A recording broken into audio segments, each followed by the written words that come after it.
que ce soit maintenant clair dans l'esprit des Africains que les péchés selon les religions monothéistes et les péchés vus selon la tradition, ce n'est pas la même chose. Il n'y a pas de péché par rapport à la tradition africaine. Sumu ou l'isumu, c'est le fait de ne pas respecter la tradition. Par rapport aux religions venues d'Asie et d'Europe, il y a deux types d'interdits. L'interdit religieux qu'on appelle péché. Lorsqu'il y a faute par rapport à la religion, il y a péché. Ensuite, il y a ce qu'on appelle les délits. Les délits est une faute par rapport à la loi, donc par rapport à la politique. Donc vous voyez que la vie est réglée par la religion et par la politique. Mais chez nous, qui sommes appelés animistes, la vie est réglée par la tradition. C'est-à-dire, lorsqu'on enfreint aux valeurs africaines, en ce moment, on entre dans ce qu'on appelle l'issoum. Lorsqu'on a fait pleurer les gens, lorsqu'on a maltraité les gens, lorsqu'on a cherché à connaître ce qu'il ne faut pas connaître, lorsqu'on a fait pleurer, lorsqu'on a tué, lorsqu'on a causé du mal à quelqu'un, lorsqu'on a fraudé sur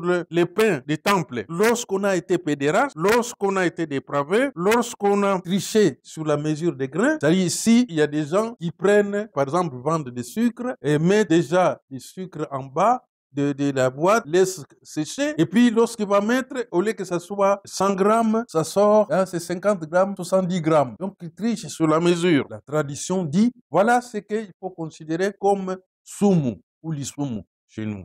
Donc, on n'a pas respecté les ancêtres. Lorsqu'on insulte ses ancêtres, lorsqu'on dit qu'il faut couper les liens avec les ancêtres, donc lorsqu'on commence, par exemple, à se blanchir la peau, nous sommes dans ces situations-là où on n'a pas respecté la tradition. Donc, lorsqu'on est resté selon la tradition, les gens qu'on appelle les animistes ne sont pas concernés par les péchés du Coran et les péchés de la Bible.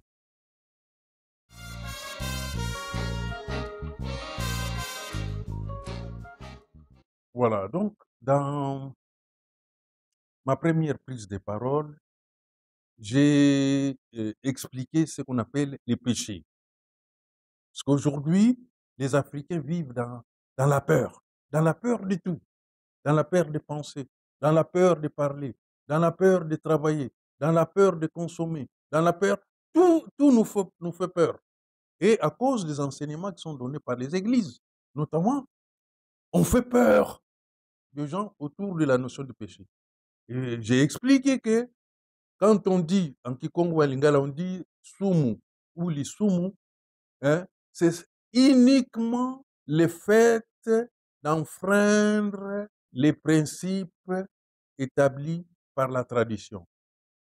Et j'ai nommément cité les cas de ce qui est en train de se passer parce que tout le monde est en train de suivre les scandales de Balthazar et les 400 femmes fidèles. On voit que Balthazar est parti aussi avec les femmes de son sang, de ses parents.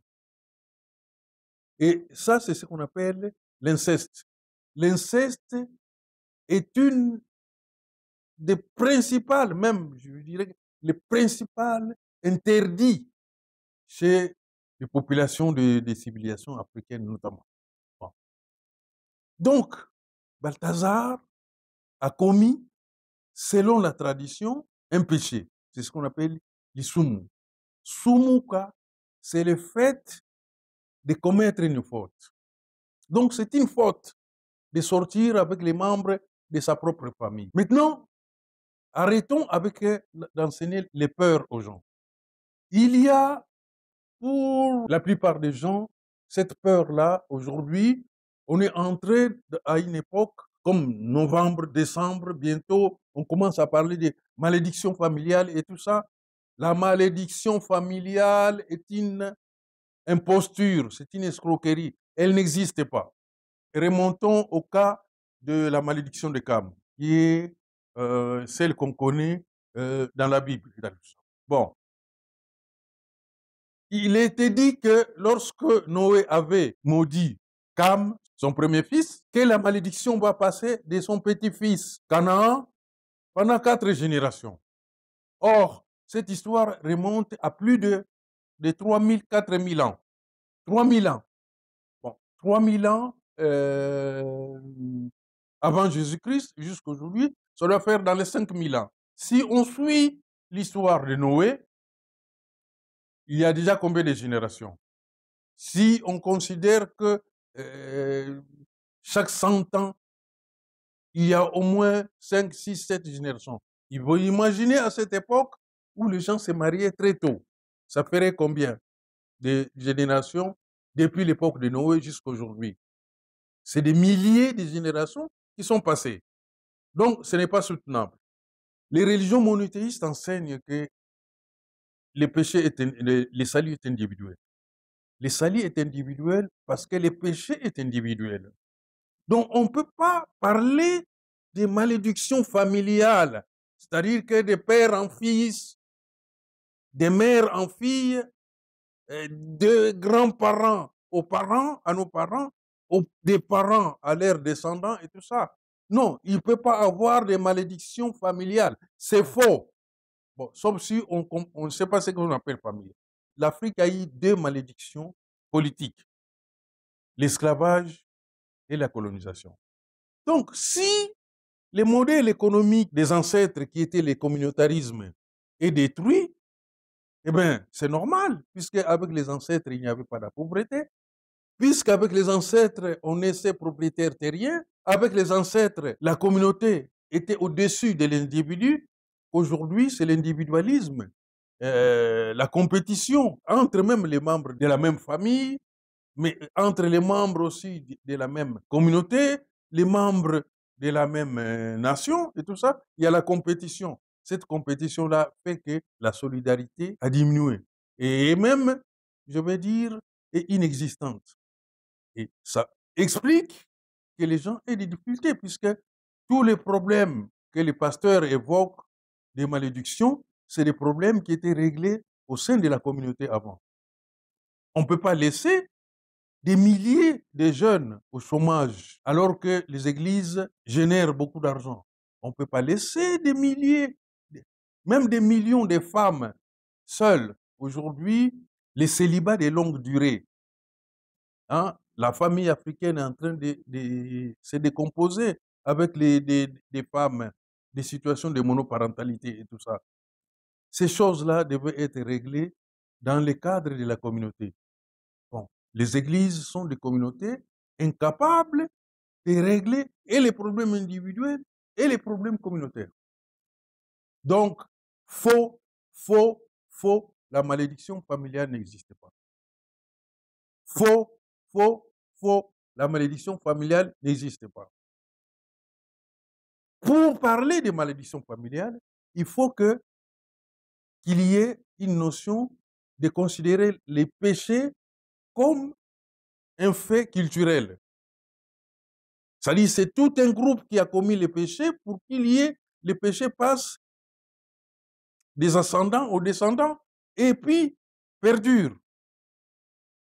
Nous ne sommes pas dans cette situation-là. Je vais prendre un autre exemple, notamment par rapport au chômage aujourd'hui. Nous sommes en 2024, il y a des métiers de la vie moderne. Ces métiers-là que nos grands-parents, nos ancêtres n'ont pas connus. Vous avez des métiers du numérique, vous avez des métiers, je ne sais pas, des mécaniciens.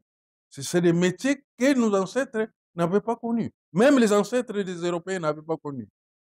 C'est des métiers qui sont liés à la modernité européenne. Donc, on ne peut pas dire que les grands-pères ou la grand-mère empêchent, à cause de ses péchés ou à cause de son mauvais cœur, c'est lui qui empêche son petit enfant de trouver du travail, ou qui empêche sa fille, ou sa petite fille de trouver un mari. Il faut que nous soyons quand même plus résolus pour comprendre, pour chercher d'autres causes. Et ces causes-là sont connues. Nous pouvons les aborder, les causes pour lesquelles il y a le chômage, les causes pour lesquelles il y a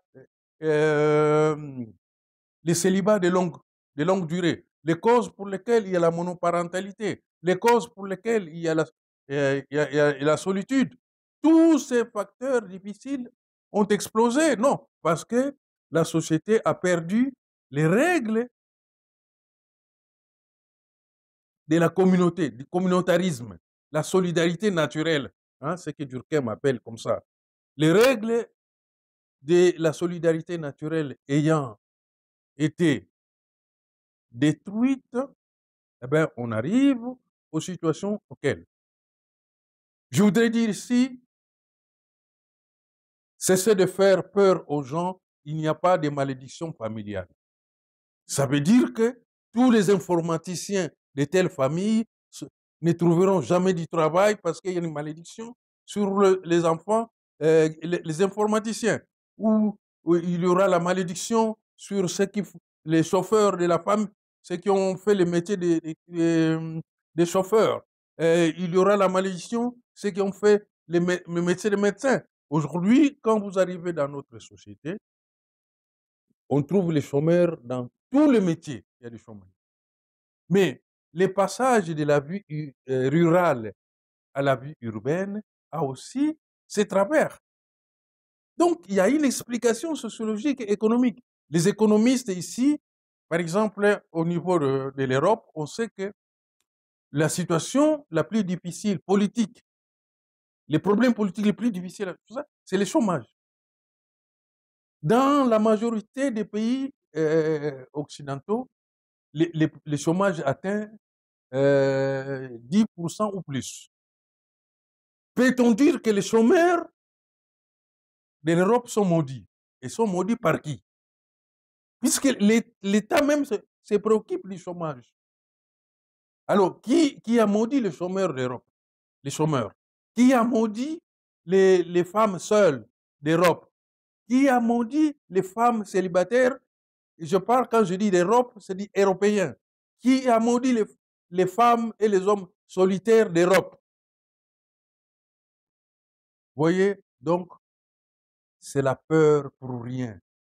Les pasteurs, arrêtez de faire peur au peuple africain.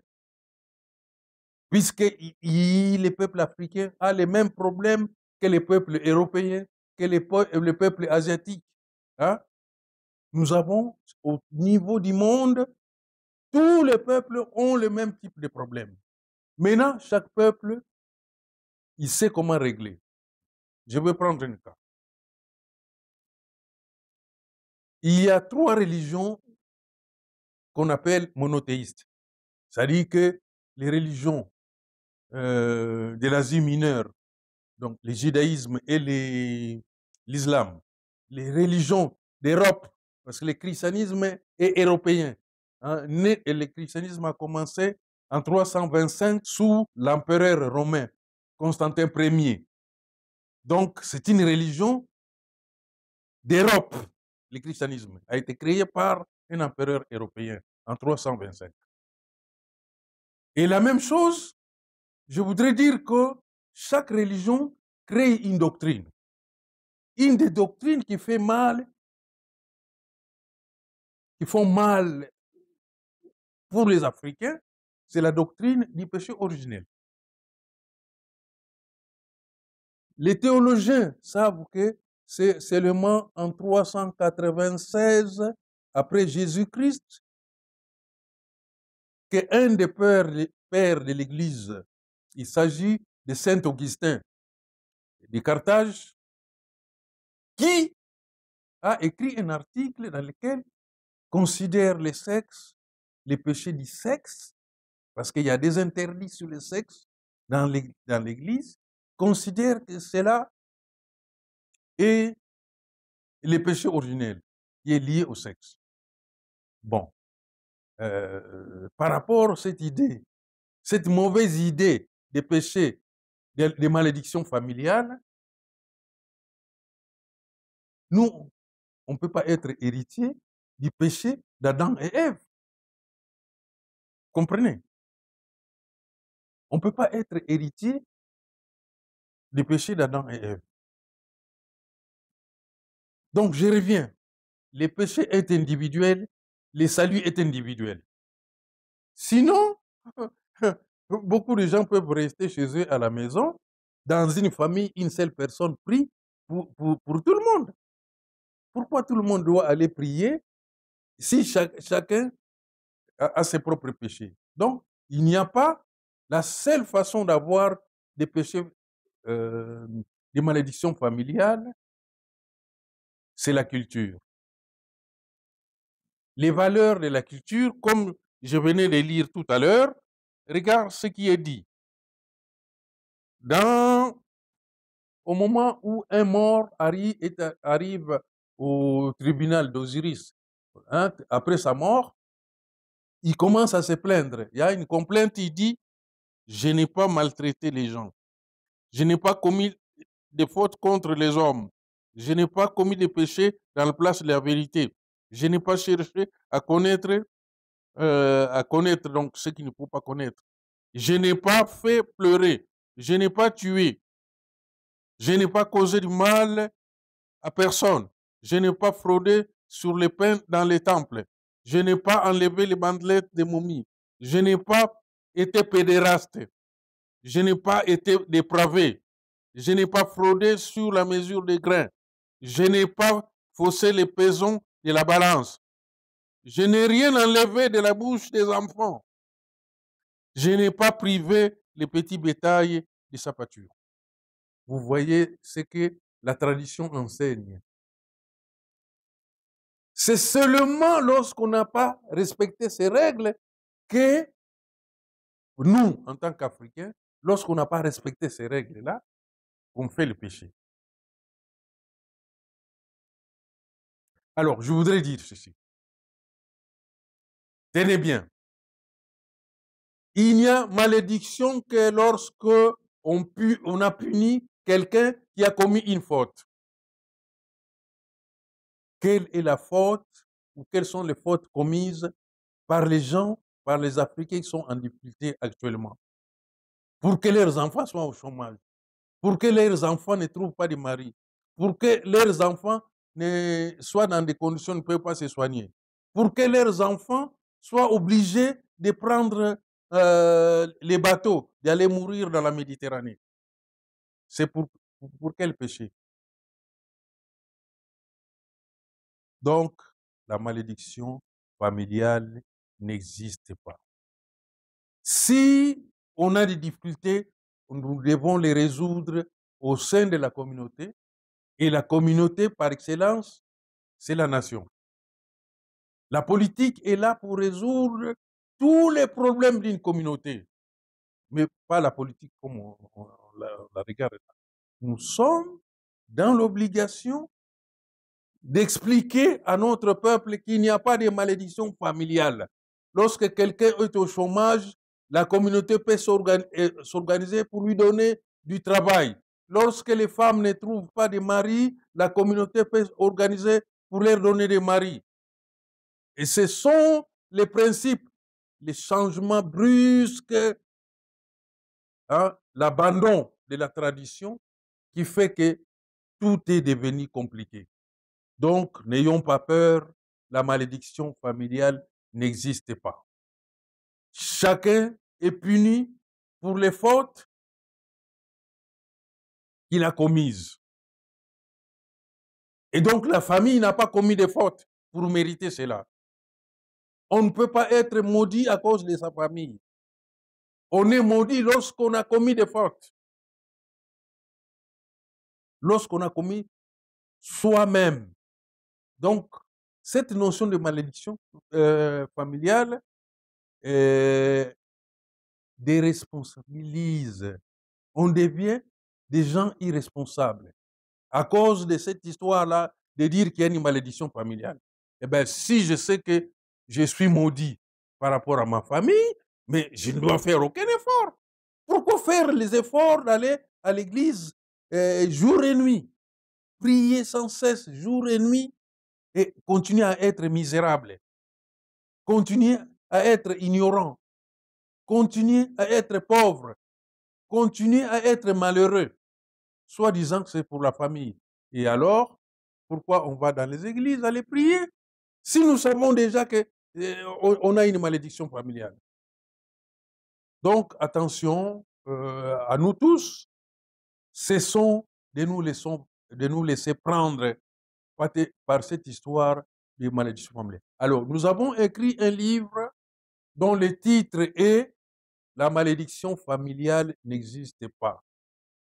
Et ces livres commencent par les liens, puisque il y avait déjà une chanson de Madame Chabani qui dit Singa.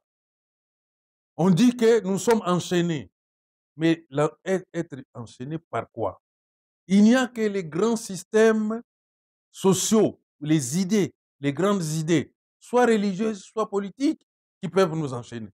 Il n'y a que deux domaines où on peut être enchaîné, soit enchaîné par la religion, soit enchaîné par la politique. Et donc, dire que les enfants qui ne trouvent pas de travail, mais attends, les systèmes déjà, vous chantez que ces enfants sont allés à l'école, mais ne trouvent pas de travail. Mais pourquoi le système qui a permis qu'ils aillent à l'école ne leur permet pas de trouver du travail? Prenons le temps de nous poser des vraies questions. Et on dit, les anciens nous enseignaient quoi?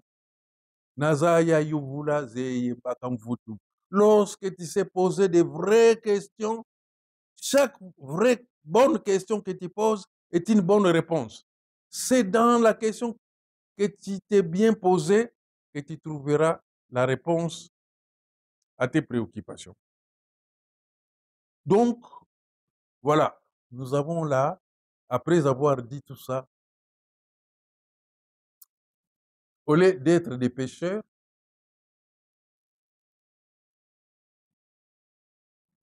et des victimes individuelles ou collectives d'une quelconque malédiction, je ne sais pas qui a prononcé déjà la malédiction familiale. Je ne sais pas. Et la malédiction ne se prononce pas en privé. Parce que si je ne t'ai rien fait, si je suis jaloux de ta réussite, je ne peux pas te maudire. C'est même une bêtise de penser que moi je suis jaloux de quelqu'un et puis je le maudis. Mais la malédiction ne passe pas lorsqu'il n'y a pas eu de faute. La malédiction est une punition. Et chez nous, on dit kandu, dis la mutu kandu, okana mutu. Tu dis dire de mauvaises paroles contre quelqu'un. Ces mauvaises paroles ont des effets seulement lorsque la faute a été réellement commise par la personne. Que Balthazar m'excuse de les prendre à témoin, puisque c'est une bonne occasion, comme tout le monde est en train de regarder. Là, il a une responsabilité. Mais il y a aussi la responsabilité de chaque femme qui est partie avec Balthazar. Je ne crois pas que ces femmes-là n'étaient pas au courant que Balthazar est marié et a des enfants. Ce matin, je suivais une émission où une femme spécialiste, sexologue, expliquait que non, c'est parce que ces femmes-là ne sont pas satisfaites dans la famille, au sein de leur couple, qu'elles vont tout ça. Mais les femmes et les célibataires, alors, ne sont pas aussi satisfaits. Ben, si on s'amuse de sa vie en tant que célibataire avant le mariage, vous voyez que et la religion et la tradition interdisent des profaner la sexualité. On ne peut pas, on n'a pas le droit de profaner la sexualité. Ça aussi, ce sont les valeurs. Dans les scandales Balthazar et Balthazar et les femmes ont profané la sexualité. Donc là, nous sommes en situation de péché. Mais on ne peut pas dire que c'est par malédiction familiale que Balthazar et les 400 femmes fidèles ont fait ce qu'ils ont fait ensemble. Shaka Zulu, un ancien roi d'Afrique du Sud, disait que les chaînes les plus difficiles à rompre sont les chaînes de l'esprit. Ici, nous sommes dans une situation où nous sommes enchaînés. Il y a tellement de peur en milieu africain. Il y a tellement. Quand tu te réveilles, tu entends une radio dire crise financière, une autre dire crise du sida, une autre dire crise de la foi, une autre dit il n'y a que crise. Toutes ces crises-là, on peut parler de malédiction. Donc, dans toutes ces crises, ça veut dire que les Africains sont maudits par rapport à la situation du sida, par rapport à la situation du chômage, par rapport à la situation du célibat, par rapport... Toute cette situation-là consisterait à être des malédictions. Non, ce n'est pas soutenable. Arrêtez et tout ça. Rompez les liens avec tout système qui nous amène à être malheureux. Hein? Nous avons besoin du bonheur social. Mais le bonheur individuel ne vient que lorsque le bonheur social est suffisant. Donc, nous ne mettons pas, ce n'est pas le bonheur individuel qui va donner le bonheur social, mais c'est le bonheur social. C'est-à-dire que lorsque nous avons une conscience, une culture commune, partagée, du bien et du mal, que nous pouvons régler la plupart des situations dans lesquelles nous nous trouvons. Donc, il ne faut pas laisser penser aux gens que la malédiction, maintenant c'est la fin de l'année, si je rencontre quelqu'un de difficulté, on dit non, c'est la famille et tout ça. Non. Mes parents, mon père et ma mère, qui ont eu besoin d'avoir un enfant, ne vont pas me punir si je n'ai rien fait. Au contraire, tous les parents veulent que leurs enfants... Bon, la malédiction, par exemple, ne peut pas passer chez les gens qui vont dans les églises, qui vont aller prier jour et nuit et tout ça. Ils ne peuvent pas être touchés par la malédiction. Sauf si c'est encore, sont des pécheurs. Bon, on va dire tout le monde est pécheur. Oui, mais il s'agit ici, lorsqu'il y a malédiction, c'est pour une faute. Seul peut te pardonner la personne que tu as offensée. C'est-à-dire, lorsque on commet un péché, on le commet contre une règle d'une communauté. Donc, Balthazar a commis une faute contre sa communauté. D'accord? Il n'y a que cette communauté qui peut pardonner. Et sinon, individuellement, toutes les personnes qui ont été offensées par son acte, qui peuvent le pardonner. Sinon, il n'y a pas de pardon. Donc, vous pouvez comprendre. Sortons de ces principes-là. Il faut rompre les chaînes des prétendues malédictions. Il n'y a pas de malédiction familiale. Okay? Votre famille, vous êtes quelqu'un qui est, c'est ça, maudit. Il est maudit pour des fautes qu'il a commises au sein de sa famille, par quelqu'un de sa famille. Et comme vous allez à l'église, eh bien, ça tombe bien, puisque à l'église, on fait des délivrances. Lorsque vous êtes délivré, on vous délivre, vous n'avez plus de malédiction. Donc la délivrance à l'église est faite justement pour enlever la malédiction. Or, toujours, les gens continuent à pleurer, à pleurnicher sur la malédiction. Donc, soit la malédiction existe, soit elle n'existe pas. Et là, c'est vraiment, on ne peut pas dire que la malédiction familiale existe. Pourquoi? Parce que jusque-là, hein, les gens font face aux mêmes difficultés, qu'ils prient ou ne prient pas. Donc, voilà, je vais m'arrêter à ce niveau-là. Les livres, liens, ou Singa en lingala Congo, en langue africaine, Singa. Donc, chaîne, les gens ne sont pas enchaînés, mais ce sont les chaînes de l'esprit, par la peur, par les faux enseignements, les fausses doctrines et tout ça. C'est à cause des fausses doctrines et des faux enseignements que les gens sont enchaînés dans leur tête, parce que les gens vivent dans la peur.